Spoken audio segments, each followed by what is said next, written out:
होता दिखता है तो सदन चुप नहीं रह पाता। सदन की ओर से भाई साहब स्वामी जी महाराज का सम्मान कर रहे हैं। यह मंच इस सदन को नमन करता है। खूब साधुवाद।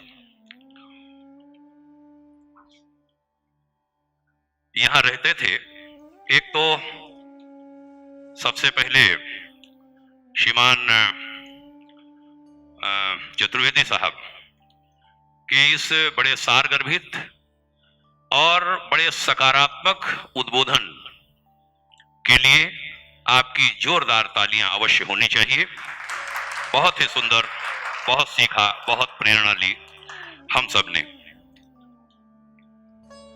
एक लाइन कहूंगा, जब कोरोना नहीं था तो देख लेते थे सामने से आते ये राजपाल खरोला जी हैं, लेकिन कोरोना के कारण पहचानने की कोशिश कर रहे थे और स्लिप आई कि यहाँ पर राजपाल खरोला भाई साहब, दिनेश डबराल जी, सुनील थपलियाल जी, रमा वल्लभ भट्ट जी, हितेंद्र पवार जी, अनिल ध्यानी जी, पुष्पा ध्यानी बहन, आशाराम व्यास जी, रोशनी राणा जी, श्री भगत राम कोठारी जी, माननीय अध्यक्ष और राज्य मंत्री गन्ना और चीनी विकास बोर्ड उत्तराखंड सरकार सहित एक लंबी सी लिस्ट हमारे पास आई है। हम चाहेंगे कि आप हमें अनुमति दें, हम कार्यक्रम को आगे गति दें। जो भी स्वजन आए हैं, जो सूची हमारे पास आई है, सभी का बहुत बहुत हम अभिनंदन करते हैं और हम चाहते हैं कि जोरदार तालियों के साथ एक दूसरे का स्वागत करिए। बहुत अभिनंदन, बहुत स्वागत। स्वामी जी महाराज को बुलाऊं, श्रद्धेय स्वामी जी को। उसके पहले दो बातें कहने का मन है। पहला यह कि माता गंगा के तट पर हम सब हैं और माता गंगा को किसने जटाओं में रखा था? भगवान शिव ने। भगवान शिव के दो गण कहे जाते हैं जिनका नाम एक ही कहा जाता है, वीरभद्र। वीरभद्र एक हैं या दो हैं, ये इसकी व्याख्या में जाया जा सकता है। क्या है हमारी व्याख्या है, जरा सुनिए। कि वीरता भद्रता लिए हुए हो और भद्रता वीरता लिए हुए हो, ऐसे शंकर भगवान के कुछ गण उत्तराखंड की इस धरती से खड़े हो जाने की जरूरत है। सब कुछ हो जाएगा। वीरता भद्रता माने भलाई लिए हुए और भलाई वीरता लिए हुए हो। भलाई डरपोक नहीं बनाती। ऐसे वीरभद्र आगे आए। यह अपील ऋषिकेश की इस धरती से करते हुए एक सूचना आपको देकर श्रद्धेय स्वामी जी को आमंत्रित करूंगा कि इस कार्यक्रम का जो एम है, जो दो तीन एम, हिंदू राष्ट्र, हमने खूब चर्चा सुनी। इस्लामिक समस्या से कैसे निपटे, वो बहुत बढ़ती जा रही है। लोकतंत्र टूल बना हुआ है इस्लामिक समस्या की वृद्धि का। तुफैल साहब ने उसकी व्याख्या की, इस्लाम या मुसलमान कोई शत्रु नहीं है, हमारे अपने हैं। लेकिन जो भारत को सगा मानते हैं, जो यहाँ की संस्कृति को अपना मानते हैं, वो सब हमारे हैं। कहां विरोध है? तो फिर दूसरा है कि हिंदू एक हो, नारा दिया था, जात पात की करो विदाई, हिंदू हिंदू भाई भाई, ये नारा दिया है इस मंच ने। जाति छोड़ो हिंदू जोड़ो का उद्घोष किया है स्वामी जी महाराज ने। तो भारत का जो दलित समाज कहा जाने वाला, जिसको भीम और मीम के नाम पर तोड़ने का प्रयास हो रहा है, आपको खुशखबरी देता हूं कि भारतीय दलित विकास संस्थान ने मेरठ में ये घोषणा की है कि हम 40 करोड़ दलित कहे जाने वाले लोग गर्व करते हैं हिंदू होने पर, और हम सब हिंदू हैं और कुछ भी नहीं है हिंदू के सिवा। इस पर भी लोगों को बहुत पीड़ा हुई है कि वो समाज आगे आ गया है। और वहां हमने कहा था कि दलित समाज अपने आप को शिल्पी समाज कहा करे, वो राष्ट्र निर्माता है। देवता कहा जाने वाला ब्राह्मण वर्ग याचक बन गया और शिल्पी जो राष्ट्र निर्माता था वो दलित बन गया। यही सबसे बड़ी विडंबना है, दुर्भाग्य है देश का। इस दुर्भाग्य को ठीक करना होगा। ये एक खुशखबरी आपको दी। उन्होंने कहा कि अब हम शिल्पी समाज अपने आप को कहेंगे। उन्होंने घोषणा की, नेशनल न्यूज बनी। पूज्य स्वामी जी को सादर आमंत्रित करता हूं। हमारा आग्रह है तालियों के साथ आप स्वागत करें और स्वामी जी महाराज अपनी बात कहते हुए फिर प्रश्नोत्तर भी इसी से जुड़ जाएगा। सदाशिव समारंभाम शंकराचार्य मध्यमाम अस्मदाचार्य पर्यंताम वंदे गुरु परंपराम। मंच पर विराजमान आज के कार्यक्रम के मुख्य वक्ता आदरणीय विनय कृष्ण त्रुफैल साहब, विशिष्ट वक्ता बहन आयुषी राणा जी, इस कार्यक्रम में अदृश्य रूप से जिन्होंने सब व्यवस्था कराई है ऐसे महंत वसल प्रपन्नाचार्य जी, श्री हर्षवर्धन शर्मा जी जो इस विद्यालय के प्रबंधक हैं, भारत माता मंदिर, मंच पर विराजमान राज्य मंत्री भगत कोठारी साहब, संजय दरमुड़ा जी, शंकराचार्य परिषद की राष्ट्रीय उपाध्यक्ष मोनिका आनंद जी, राष्ट्रीय सचिव बहन गीता भारद्वाज जी,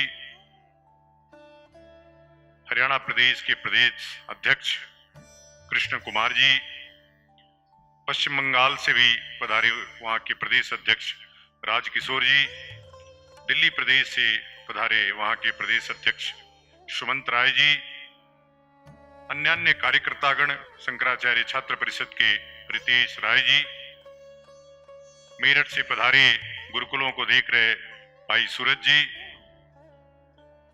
शंकराचार्य परिषद के न्यासी नरेंद्र खरगा साहब, समुपस्थित विद्वज्जन, माताएं एवं बहनें। जैसा कि तुफैल जी ने कहा है कि पंचायत तब बुलाई जाती है जब देश पे संकट हो। कल पत्रकार वार्ता में भी कई लोगों ने कहा कि हिंदू मुस्लिम तो बहुत आराम से रह रहे हैं। मैं आज आपको याद दिला दूं कि आज कौन सी तारीख है? 19 जनवरी। क्या है? 19 जनवरी। आज ही की वो काली रात थी जब कश्मीर से हिंदुओं को पीट पीट करके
ऐसी अभी अस्वस्थ हैं, इसलिए अस्वस्थता के बाद भी इस उम्र में भी हम सबका नेतृत्व कर रहे हैं। उनके लिए एक बार जोरदार ताली बजाइए आप। अभी पूरे देश भर में इस्लाम पे चर्चा होने लगी है, कुरान पे चर्चा होने लगी है, मोहम्मद पे चर्चा होने लगी है। कल हमको विनय कृष्ण, चूंकि इस्लाम के जानकार हैं वो, उन्होंने बताया कि मोहम्मद भी पुजारी था। क्यों? पुजारी परिवार का था, लेकिन कुछ बच्चे नालायक हो जाते हैं। ऐसे ही एक बच्चा नालायक हुआ और पूरी दुनिया को अपने सनक का शिकार बनाने के लिए उसने या जिसने भी, इसलिए कि कुरान एक नहीं है, अलग अलग जगह अलग अलग कुरानें पढ़ाई जा रही हैं, इसलिए ही ये झूठ है कि कुरान जैसी कोई किताब है। आपने देखा होगा पूरी दुनिया में गीता एक ही है, आपने देखा होगा रामायण पूरी दुनिया में एक ही है, महाभारत पूरी दुनिया में एक ही है, उपनिषद वेद पूरी दुनिया में एक ही है, कोई दूसरा वेद नहीं लिखे गए।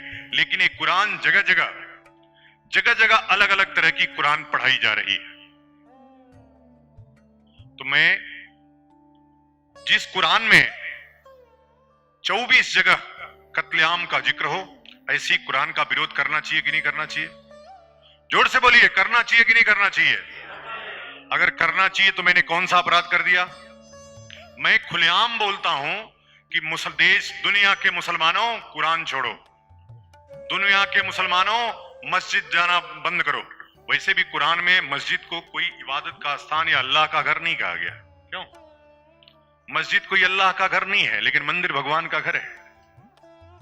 हमारी नकल करके उन्होंने मंदिरों को गिरा करके या मंदिरों पे अपनी नेम प्लेट लगा करके ये कह, जैसे राम मंदिर हमको प्राप्त करने में 400 वर्ष लग गए। मैं गौरवान्वित हूं कि उस पीढ़ी का या उस कुटुंब का सदस्य रहा हूं। अब तो सन्यासी हो गया हूं, इसलिए उस कुटुंब से कोई मेरा संबंध नहीं है। ब्राह्म महेश बार बार लोगों को याद दिलाते हैं, चूंकि वो अभी बलिया हो आए हैं। सब लोग सासाराम गए। सासाराम ने, आपने नाम सुना होगा हरसुराम ब्रह्म का, हरसुराम पांडे का, अगर कुछ लोग गए हों तो। हरसुराम ब्रह्म भी बहुत क्रांतिकारी व्यक्ति थे। उन्होंने अपना प्राणोत्सर्ग कर दिया अपने सम्मान को बचाने के लिए, और वहां से निकल करके सब लोग बलिया के बबनौली आए। बबनौली से फिर 3-4 गांव में, और कुछ और लोग अयोध्या आ गए, और उसी में से मीर बाकी हुए, और उसी में से माता दिन पांडे हुए, जिन्होंने मीर बाकी को परास्त किया। 4 बार परास्त किया। तुफैल जी बार बार कहते हैं कि 4 बार की जरूरत क्यों पड़ी, एक ही बार समाप्त कर देना चाहिए। वैसे ही युद्ध फिर से छिड़ा है इस देश में, और मैं बार बार कहता हूं कि धर्म रक्षा के लिए जरूरत पड़े तो तलवार भी उठाना चाहिए। मैंने उठाया है, आप भी उठाइए। हो सकता है कि रक्तपात हो। अभी हमारी बहन जहां से पहली पंचायत शुरू हुई, बल्लभगढ़ का नाम आपने सुना होगा, निकिता की हत्या सरेआम कर दी गई, रिकॉर्डिंग में है। उसकी मां बार बार निकिता की मां से कह रही थी, उस पाकिस्तानी की मां कि तुम अपनी बेटी का निकाह क्यों नहीं कर देती जब मेरा बेटा चाहता है तो। बेटी को पसंद नहीं था, मां को पसंद नहीं था, लेकिन जबरन वो शादी करना चाहता था, विवाह करना चाहता था, और यह षड्यंत्र लगातार चल रहे हैं। हमारी बहनों को जाल में फंसाया जा रहा है। तुफैल जी कह रहे हैं कि भाई विनय असलम क्यों नहीं बन सकता, या मयंक कादिर क्यों नहीं बन सकता। हमारा इतिहास रहा है, हम छद्म युद्ध नहीं लड़ते, हम सामने से युद्ध लड़ते हैं, और युद्ध अब शुरू हो चुका है इस्लाम के खिलाफ और कुरान के खिलाफ। इसकी शुरुआत भारत से हुई है। भारत इस्लाम मुक्त होगा, कुरान मुक्त होगा, और उसके बाद पूरी दुनिया इस्लाम मुक्त और कुरान मुक्त होगी। मैं आपको विश्वास दिलाता हूं, दरमोड़ा जी के शब्दों में कि टर्बुलेंस आएंगे, अटैक होंगे, आक्रमण होंगे, लेकिन लैंडिंग सेफ होगी, हिंदू राष्ट्र सेफली बनेगा। मैं 4 वर्षों में आपको संकल्प दोहराता हूं। इसका रोड मैप तैयार हो गया है। शुरुआत विनय जी ने काफी बातों का कर लिया है कि आपको इस्लाम से कैसे लड़ना है, छोटी छोटी लड़ाइयां कैसे लड़नी है। अपने पड़ोस में मैं कह दिया कि इस्लाम को मानने वालों का बहिष्कार करिए। भाई क्यों ना कह दें, सब्जी में थूकते हो, दूध में थूकते हो, फल पे थूकते हो, खाना पे थूकते हो, तो ऐसे खाना को खाना चाहिए क्या? ऐसे खाना का बहिष्कार होना चाहिए कि नहीं होना चाहिए? ऐसे व्यक्ति का आर्थिक बहिष्कार होना चाहिए कि नहीं होना चाहिए? क्या उसकी दुकान से खरीदना चाहिए? नहीं खरीदना चाहिए। तो हर हर महादेव कह करके समर्थन करिए, हर हर महादेव। इसलिए कि शुरुआत आपको करनी है, एक एक व्यक्ति को करना है। इस्लाम और इस्लाम को मानने वालों का बहिष्कार एक एक व्यक्ति को करना है। और जब आप बहिष्कार करेंगे तो ये भूखों मर जाएंगे। इसलिए कि हमारे ही टुकड़े पे पल करके, कारण भी हम ही है, हमारे पास मिस्त्री नहीं है, हमारे पास बढ़ई नहीं है, हमारे पास नाई नहीं है, हमने कोई उसको संरक्षण की व्यवस्था नहीं की, हमारे ऋषियों ने उसकी व्यवस्था किया। और हम आज इतने छोटे छोटे छोटे छोटे टुकड़े में बट गए हैं। कोई यादव टुकड़ी में बटा है, कोई राजपूत टुकड़ी में बटा है, कोई ब्राह्मण टुकड़ी में बटा है। और वो एक साथ पूरी दुनिया में, अभी गाम्बिया 10 दिसंबर को 56वां इस्लामिक राष्ट्र हो गया।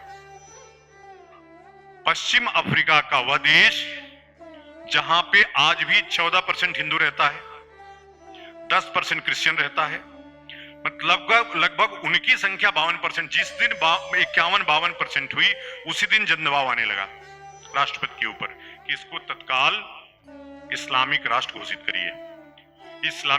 पहले इस्लामिक राष्ट्र घोषित हुआ, पहले तय हुआ कि शरिया कानून केवल मुसलमानों पे लागू होगा। फिर 10 दिन बाद यह दबाव बना कि नहीं, एक ही कानून लागू होगा। वहां का संविधान सस्पेंड हो गया है, अब वहां पे शरिया कानून लागू हो गया है। मैं आपको इसलिए ये बात दोहरा रहा हूं कि 1947 में एक देश बना, इस्लामिक रिपब्लिक ऑफ पाकिस्तान। इस्लाम के नाम पर एक देश अलग हुआ। पहले हिंदू मुस्लिम भाई भाई कहकर के एक साथ लोग रहते थे। एक देश बना इस्लाम के नाम पर, इस्लामिक पाकिस्तान। बहन कह रही थी कि दूसरा, जब 1 और 0 मिलकर के 10 बनते हैं और 0 निकल गया तो क्या बचा? 1 बचा, और एक वह राष्ट्र है हिंदू राष्ट्र। हम चले गए, आज उस समय है, अवसर है, और हमारी राज्य व्यवस्था भी ऐसी अनुकूल हो गई है कि आप इस राष्ट्र को हिंदू राष्ट्र बना सकते हैं। आज जो हिंदू नेतृत्व है, इसलिए मैं हिंदू नेतृत्व बार बार कहता हूं, हिंदू राज व्यवस्था कहता हूं, कि इस राज व्यवस्था में उत्तराखंड में भी एक मुसलमान वोट नहीं किया होगा, भले वो ऋषिकेश में रहता हो तो क्या। एक मुसलमान वोट नहीं किया होगा, भले हरिद्वार में रहता है तो क्या। यह पूरी हिंदुओं की सरकार है। अवसर है, जिस तरह से गाम्बिया में इन मुल्लों ने दबाव बना करके इस्लामिक राष्ट्र बनाया, आप भी दबाव बनाइए। जिस दिन जन दबाव हिंदू राष्ट्र के लिए बन गया, आप सब उठ खड़े हुए, हिंदू राष्ट्र हो जाएगा। भारत यदि हिंदू राष्ट्र हो गया, हम ऐसा नहीं कि मुसलमानों को भगाने की बात करते हैं, हम उनको भी रखेंगे और उनको बताएंगे कि जो अधिकार तुम पाकिस्तान में हिंदुओं को दे रहे हो, वही अधिकार तुमको भारत में मिलने वाला है।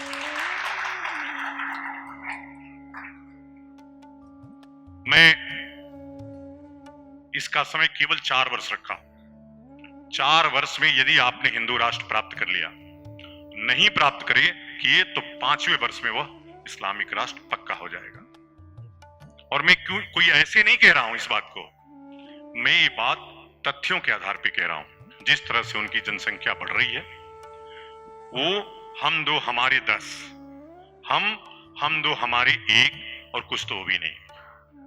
जिस प्रकार से उनकी जनसंख्या बढ़ रही है, आने वाले 5 वर्षों में 9 वर्षों में 2029 तक उनकी संख्या इतनी हो जाएगी कि उनका प्रधानमंत्री हो जाएगा।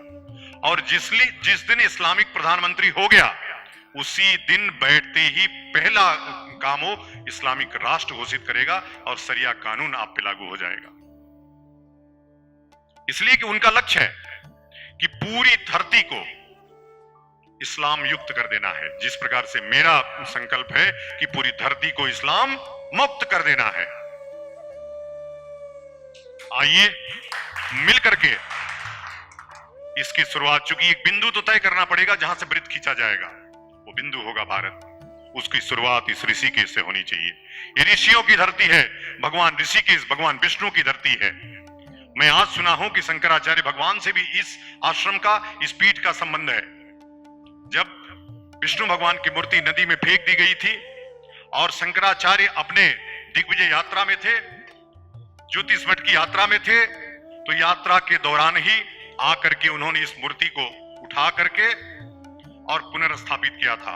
आज भी बसंत पंचमी के दिन वह कार्यक्रम अनवरत, कि हम आदि शंकर को ना भूलें, उनके कार्यों को ना भूलें।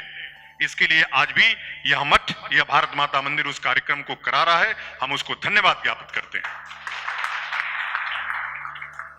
आज प्रासंगिक है जब पूरा देश, पूरा समाज जातियों में बटा हो, छोटे छोटे टुकड़ों में बटा हो, तो उनका जो महावाक्य है अहम, आदिशंकर का अहम ब्रह्मास्मि तत्वमसि, मैं भी ब्रह्म हूं और तुम भी वही हो, उसको लागू करना, उस सिद्धांत को लाना, उस दर्शन को लाना और आप अपने अंदर उतारना, यही लक्ष्य है शंकराचार्य परिषद का। और जिस दिन हम जाति मुक्त समाज बना दिए, जाति समाप्त कर दिए, वर्ण व्यवस्था को पुनर्स्थापित कर दिए, उस दिन हिंदू राष्ट्र बनने से इसको कोई नहीं रोक सकता। इसलिए दोनों कार्यक्रम साथ साथ चल रहे हैं, जाति छोड़ो हिंदू जोड़ो। हमको अपने आप पास के सबसे छोटे व्यक्ति के पास जाकर के भोजन करना है। आप सोचिए हिंदू समाज कितना गलत करता है। जो शिल्पी समाज है, जिसको आप अछूत कहते हैं, आपके घर में कुत्ता आता है जो मैला खाता है, वो बर्तन को चाट देता है। आप कितने दोगले प्रवृत्ति का हिंदू है, मैं इसलिए बता रहा हूं।